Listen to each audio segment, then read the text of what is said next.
Carlos Nelson with Cascade Sports, and tonight got another one of our star athletes from North Dakota State University, Miss Ryan Cobbins. How you doing, Ryan? I'm doing very well. How are you? I'm doing all right. You know off camera how I told you I'm looking to see who's up next on the interview, and I'm seeing Right. Ryan and not not realizing it's you. Yes. Does that happen often per se? Yeah, I mean, not as much as I've gotten older now, but when I was younger, it definitely was a frequent occurrence, but I've just gotten used to it. So, Hey Ryan, tell our audience a little bit about yourself, who you are, uh, and where you're at now. Then I want you to go into like a regression mode, talk okay, about when you first fell in love with the sport. But let them know what sure. you do right now. Okay, well, first, I am a sister, a student, I'm an aunt. I'm more than just an athlete. Obviously, I do play basketball, but there are other things that make me up as a person. So, I just wanted to say that because I feel like as an athlete, the first thing that we say when we're introducing ourselves is, I'm a student athlete, I play this sport, and this is what I do. But yeah, I'm more than an athlete, but I do play basketball, and I play basketball for a really long time, since 2006. That's when I was in kindergarten. I started playing basketball for this program called Upward. They would give us a Bible verse, they would give us stars to iron on our shirt sleeves. And it was just a really good way to start basketball. And that's where I really gained my love for it. And as you just previously mentioned, my name is Ryan. So, when I first started signing up for sports, people also thought that I was a little boy. So when I signed up for basketball, I actually ended up playing with boys my first couple of years. And my dad thought that that would be really beneficial for me because he was like, you know what, it's going to make you really competitive and it's What going to help you in grade? the long run. What grade? What grade did I start playing with Yeah, boys? well, and start playing with boys. Tell them about that. And since you brought that up, I want to know, how did you feel about it? What's your personal feelings as you were going through that experience? Okay, I started playing with boys in kindergarten. So that's just right off the gate. Like that's when I started playing basketball and I just got thrown in with boys. I played with them for a couple years until they got too big and my parents were like, it's fine. Like, let's just go to girls now. But um, I also played baseball with boys. Once again, signed up for the sport and they thought that I was a male. So I played baseball and I was actually pitcher. And, those things being signed up playing with boys has helped me. And I still rethink about that. And it's helped me be competitive and just the athlete that I am today. But yeah, it was a really good time. And I think that I didn't think anything of it. It was all that I knew because I hadn't been introduced to the girls aspect of the sport either. And I had an older brother. So I was coming home playing basketball with my little brother. With my older brother. So it just seemed natural to me to be with boys. Tell me this: uh, who were influential in your younger years? Any coaches as it relates to your development on the court or athletics? You want to Honestly, give my shout dad. outs to, huh? Oh, okay. My dad. My dad actually, I And think what's he his was one of name? my When you mention Bruce in your Cobbins. family and anything in this interview, mention their names so that people know who they are. Okay. Bruce Cobbins. And then my older sister Cameron also helped me as I was progressing in basketball. She was one of my coaches for a really long time, and it just made What my love grade? for the sport. Um, she was my coach through elementary school till probably middle school when I switched to a different AAU team. So the developmental factor, like having family there alongside with you, made it a lot easier, and it made the love for the game seem natural. What did you think about the difference in play from your middle school to middle school's like sixth to eighth grade? Correct. W- were you a premier player then? I would say so, just because, like I said, my sister was my coach and she was also a high school coach at the time. So I was able to come to those high school practices and get runs with the older girls. So by the time I got to high school, it just felt natural to me. I was always playing in upper level divisions. And so when I got to high school, I just was already prepared for the talent that I knew I was going to face.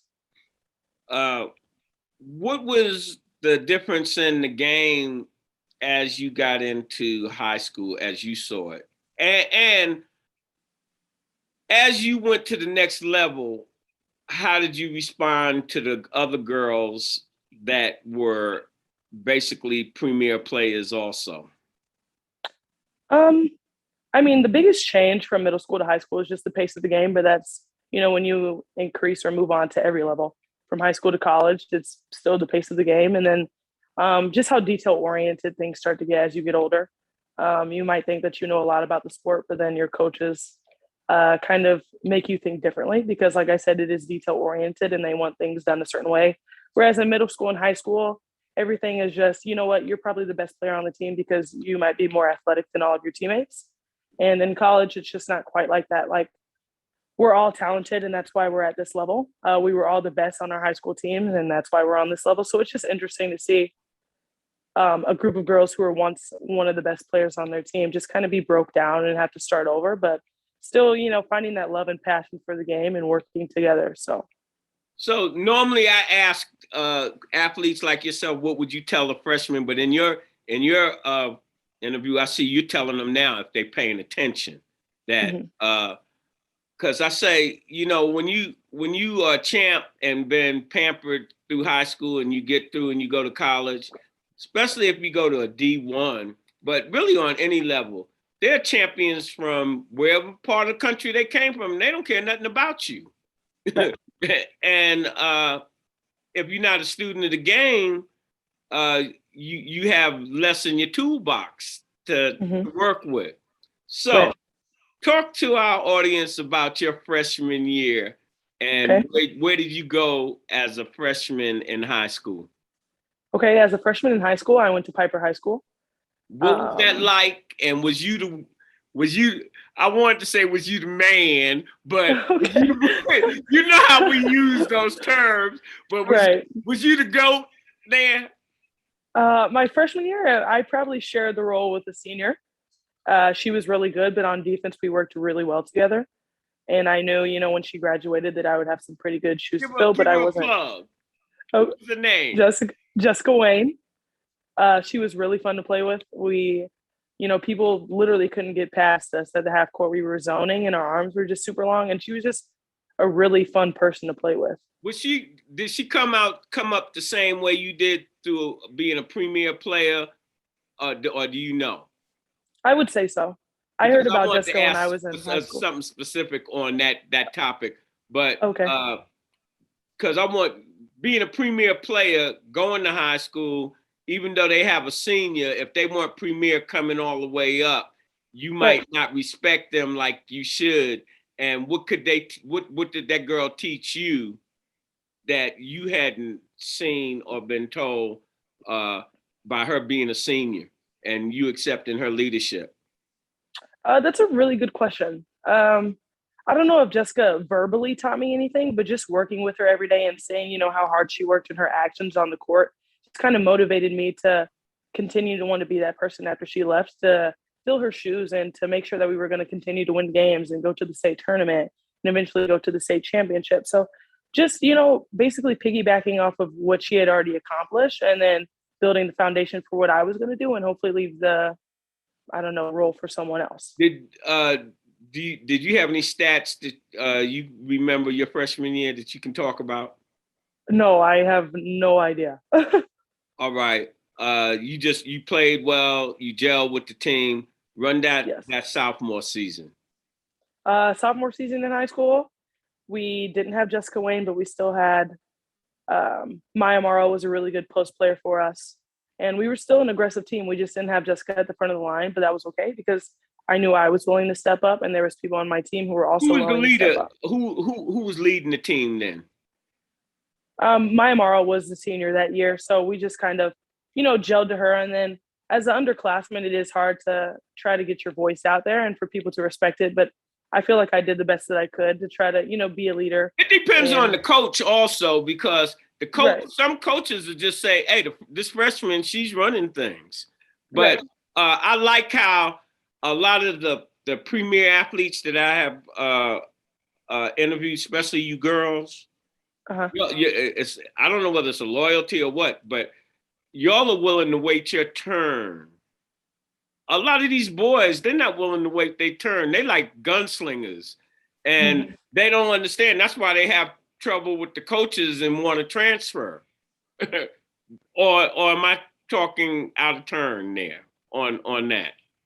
No, I don't think that you're completely out of turn, but I also think that, when someone's transferring, sometimes it is deeper than playing time or whatever the Well, coach. no, I'm not saying. I'm saying we're talking about millions of kids coming out of high school with the wrong impression because they're not students of the game and thinking because they can play that overrules everything. Right. So, your sophomore year, do you have any stats that you can talk about? No, not in high school. I don't have any stats from high school. I didn't even. How do you think feel about you that stuff. contributed sophomore year? Basically the same way. I don't know. I got more aggressive as time went on, but that's just with experience. That's with anything. Like you're expected to improve as you get older, and I think that I did a good job of that. And just building confidence and keeping a good relationship with my teammates. Making sure that the team wasn't divided and people weren't jealous of others and things like that, which is hard, like in girls athletics, because everything is literally a competition. So keeping the team as one unit was something that I really took pride in because I don't know, we're all working towards one goal, whether you're getting 30 minutes of playing time or 5. Everyone's role on the team is important and everyone needs to be respected.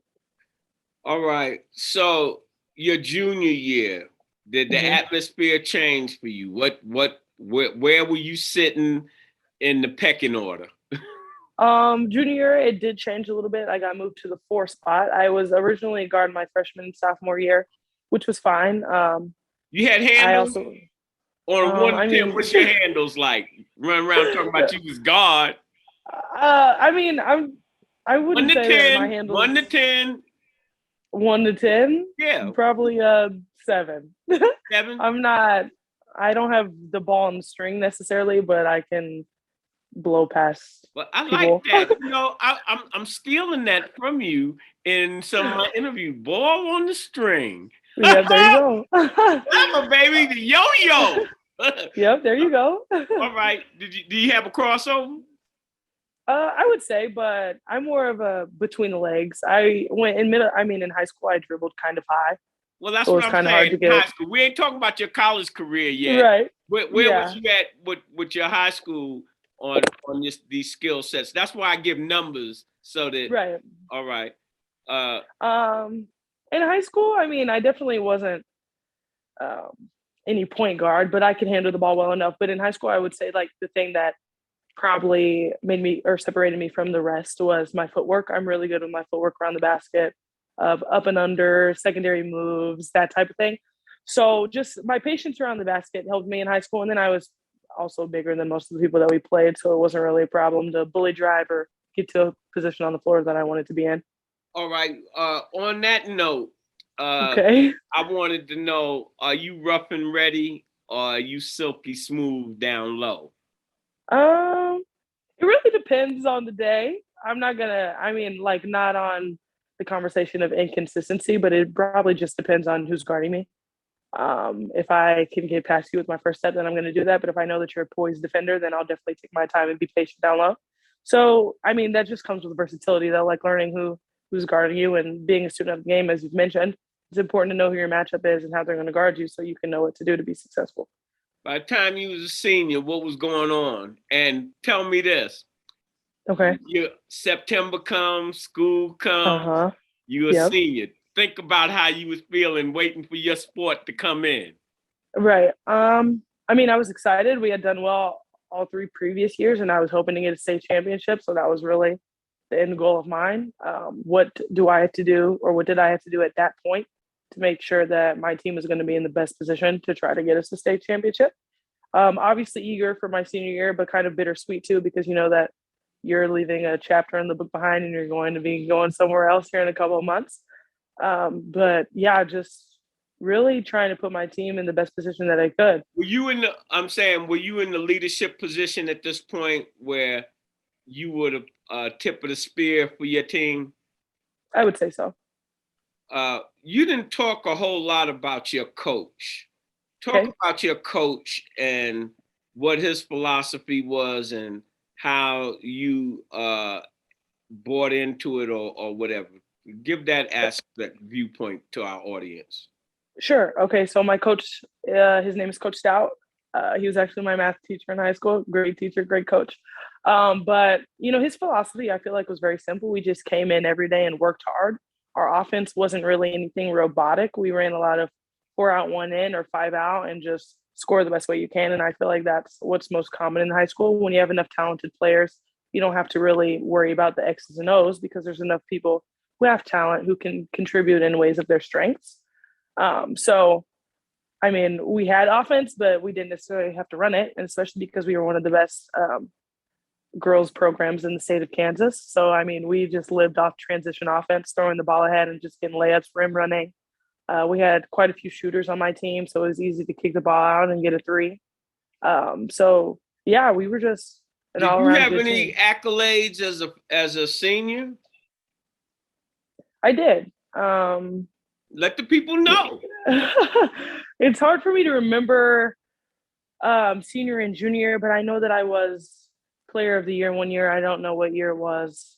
And then like all the state rankings, first team, all Kansas That's what teams. they need to know. Yeah. Yeah. I know it's passe. When you be a big star, what are you talking about, Mr. Nelson? They know I'm all world. I'm all of that. I'm on the show. Yeah, all right. But I mean, those types of things, player of the year, all Kansas team, first team. I probably got a couple awards for defense, but it just seems like so long ago. I can't even tell you the specifics. But let me say this. Now we're getting ready to talk that you coming from being the big girl to now we're getting into the women, young women. Right. Now you getting ready to go with the big girls. Right. How did you select North Dakota's university? How'd you? North Dakota State. I picked here. Well, there's a couple of reasons, but as I mentioned, Jessica Wayne was a former teammate of mine, and her coach at the time in college is now my coach. Mm-hmm. So I had seen it. He was a familiar face to me. I had seen him in the stands at a couple of my games. He ended up taking the assistant job at KU. So I was still having conversations with him. And then he ended up getting the head coaching job here at North Dakota State. And I'm one of those people that's going to do things when I want to, when I know that it's right. I'm not really worried about outside sources, what other people have to say. I'm going to form my own opinion. And my parents knew that. My coaches know that. My teammates knew that. So there was no way that anyone was going to persuade me to go to another university because I knew in my heart, I knew where I was going to go. And North Dakota State, I came on my visit here, and my mom told me when we landed, she said, if you get a fuzzy feeling, she told me this throughout the entire recruiting process. She said, you'll know what your home is because you'll have a fuzzy feeling and you can't get rid of it. You can't control it. So when we landed, I hadn't even been on the campus yet. And I had a feeling that this was the place for me. It was my gut feeling. It was my instinct. And I went with it. And here I am. Did KU try to recruit you? Yeah. Because my boy Kerry Nunes over there, he went to high school with my daughter. And I didn't even know me all out of it. Didn't know that he had played and was coaching up there. He came on the show, did some interviews. And what you're saying, your coach was on that staff and then left. Yeah. How do you like when you first got on campus? I'm talking about not your visit now. Right. And you started to really meet your coach for real. Because, when you being recruited, these coaches, they come, they say, the assistant coach say, and then you get to the operation and they be like, they don't even know your name because they got some. Right. Yeah. Talk about what that was like to school. Honestly, my circumstance, I feel like, was a little different than most. Like I said, my coach, his first year was going to be my incoming freshman year. So the team that we had was none of his recruits. So I feel like he was very familiar with me and who I am and what I can bring to the table, and not so much with the other girls on the team. That's how it is. So yeah, and my situation was probably a little different. But when I got here, it was fine. I felt like he was the person that he was over the phone. He didn't seem to be any different or fake. So that's always good. He just has been an honest man since I've been here. And that's something that I really respect of him, because he definitely does not beat around the bush. So hold it, you've been in the game and you've seen it all. When you're a premium player, Yeah, your parents done heard it all, and right, you've seen it all. Everybody's gonna make you rich, and everybody's gonna right, make you the next star, whatever. right, And so you really can appreciate when people are real with you. right. And the part we were talking about when you come to a new situation, and we were talking about the transfers. A lot of times that happens. Now you got the brand new coach, possibly a brand new philosophy on how we're running things, and you weren't recruited by this coach. Right. And most of the time, coaches want to get players that they recruit so that they can put they deal together. How did the team respond to him and you, the teacher's pet? That's a good question. I feel like there was definitely ups and downs, but I mean, that's what athletics is about. There's definitely going to be some adversity, but the team, we did struggle my freshman year just because, like you said, it was something new. We hadn't had any trust built, and we didn't have a lot of time to build that trust in team chemistry, because obviously the basketball season comes around very quickly. And if you get there in the summertime, then you only have however many months to prepare. So, I mean, we did the best we could, but it definitely wasn't an easy ride. There was a lot of bumps my freshman year. But as I've gotten older, we've smoothed them out. But freshman year was tough, not just on me, but for everyone. And like I said, I didn't even have the worst How of did it, so I coach? can't How do you imagine. think coach responded to it? As best as he could. Coming from Emporia State, I know that he was used to winning a lot of games, and being in that head coach role all over again after being an assistant. I'm sure he was eager to just be the commander again. So it was difficult for him, just as it was for all of us. Yeah, well, you said for all, because I was like, when you used to winning as you as a player, Right. what was going through your mind? Did you second guess yourself about the school you went to or any of that? No, I definitely didn't second guess myself. Coming from high school, I had only lost 6 games total in all 4 of my years. So winning was definitely something that I became very familiar with. So, when I double my losses my freshman year, it was really hard mentally, because it was like, I'm not used to, What helped bring losing. you through that? Did your parents, the coach, or was you strong enough just to deal with it on your own? Yeah, I was strong enough to deal with it on my own, because I knew coming from high school that we were really good, and we were really good before I even started playing for my high school. So coming to North Dakota State, I knew that it would be a project, and that was one of the reasons that I also picked coming here, because I knew that there was a foundation that had to be built. I had never really worked towards something this major before, and so I was really excited to kind of come in, build a foundation. Legacy. Yeah, and then see where it goes from there. And that's what I'm still in the process of doing, but it's been fun. Sophomore year, run it down. Okay. It got a lot better. I still was playing significant minutes. People say that, well, actually that's not true. But my sophomore year it was fine. It got easier. Did you start? Yes, freshman and sophomore year. All right. What in your game did you see you had to adjust to the coach's philosophy and the game in general? Because you say you 6 foot, but they got 6'5" out there and so forth. How was you dealing with all of that adjustment? I mean, just being a student of the game, like we've already mentioned, learning that, driving to the basket isn't going to be the best option when you have someone that's a nice size in there. So, incorporating the pull-up game, working on my outside shot. When I was coming out of high school, I wasn't the best 3-point shooter, and coaches had told my high school coach that. They were like, you know what, Ryan just needs to be more consistent with her 3-point shot, and she'll be an all-around really good player. So I did that, and I worked on that all over the summer. And then sophomore year, my shots were falling, and I felt more confident outside. And yeah, I was just put in situations that I wasn't in high school. So like I said, I got moved to the forward spot my last 2 high school years. So trying to adjust to the guard spot in college, and being up to speed, and trying to be detail oriented, and trying to run the offense that my coaches have, because our playbook in college is so thick. We're not running 3, 4, and 5 plays. We have probably over 60 plays on my team, which sounds insane, but it's so true. So just being a student of the game and finding poise, and then just putting in additional work. How important is the poise? It's very important. I think that, showing your frustration to your coaches or teammates or even the other team is kind of, I don't know, it's not something that I want to distribute for myself. I don't want anyone to know that, I'm struggling, or hey, I'm tired on this play. I just don't want to give anyone that satisfaction.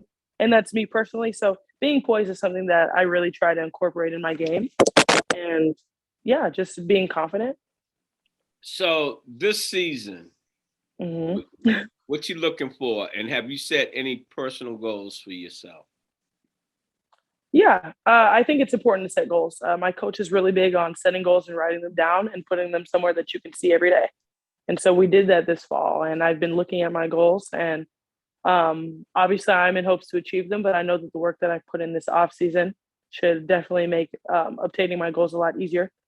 But I mean, personal goals, obviously you want to improve every year. And they say that sophomore to junior year is your biggest jump because now you're acclimated to the college climate. You know what it's like, to expect game in and game out. And I've had a lot of playing time since I've been here. So really there's less room for mistakes and excuses because I should know the system. I should know the game. I should know what to expect. So just holding myself accountable and also my teammates and continuing to be the leader that I know that I can be, and be the leader that I know that my teammates need me to be. Let's switch gears. How do you feel that your parents and your family feel about your success and what you're doing? I think that they're extremely proud, and I know that sounds cliche because what other word could I probably use? But no, genuinely, I feel like that they're really proud of the person that I am and the person that I'm becoming, and just the fact that, they remind me all the time that they didn't persuade me in the recruiting process. They know through and through that I am the person that I am, and I'm not easily, persuaded. And so because they know that, I think that they feel like I have a really good head on my shoulders. And obviously I have to thank my parents for that, but I know that they're proud of me, and I try to live that every day. There's no better feeling than making your parents and your family at home proud. So in closing, what would you want to say to our audience? And hold on, I'm saying question. To our general audience, and what would you want to say to young girls that are aspiring to climb that ladder that you have climbed? Probably just to be yourself, be your authentic self, and to also believe, the people that you're talking to on a daily basis. It's really hard not to believe someone when they're showing you their true colors every day. And when someone does that, believe them. Trust your gut. Don't be easily persuaded. Do your research because obviously there's plenty of sources out there for you to educate yourself on whatever the matter may be. And don't be afraid to take a leap of faith. Obviously, I'm not super close from home, but I'm happy with where I'm at. So yeah, be yourself. Trust your gut. And take risks. You never know what's going to come out of it. There might be a lot of good things. So, yeah. Excellent. It's a plum pleasing pleasure having you on the show today. Well, I appreciate it. And as we always say, when you invest in your community, you're really just investing in yourself. And for all you ballers, you B-ballers, think y'all can take Cascade Sports on, you know why? Because we go hard in the paint, baby boy. We go hard. And when I say we go hard, we go hard. This program is brought to you by the City of Fountains Coaches Association.